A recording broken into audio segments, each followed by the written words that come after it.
எல்லாம் காட்டு விலங்குகளோடு இசைவு ஏற்படுவதிலும் உதவிகரமாக இருக்கிறது என்பதை நீங்கள் நினைத்து பார்க்க இயலுமா?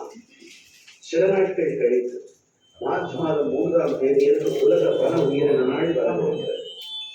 வன உயிரினங்களின் பாதுகாப்பு தொடர்பான விழிப்புணர்வை ஏற்படுத்தும் நோக்கத்துடன் இந்த நாள் கடைபிடிக்கப்படுகிறது. இந்த ஆண்டு உலக வன உயிரின நாளின் கருப்பொருளில் டிஜிட்டல் கண்டுபிடிப்புகள் முதன்மையானதாக கொள்ளப்பட்டிருக்கிறது. நமது தேசத்திலே பல்வேறு பாகங்களிலே வன உயிரினங்களின் பாதுகாப்பிற்கான தொழில்நுட்பம் மிகச்சிறப்பாக பயன்படுத்தப்பட்டு என்பது உங்களுக்கு மகிழ்ச்சியை கிடைக்கிறது.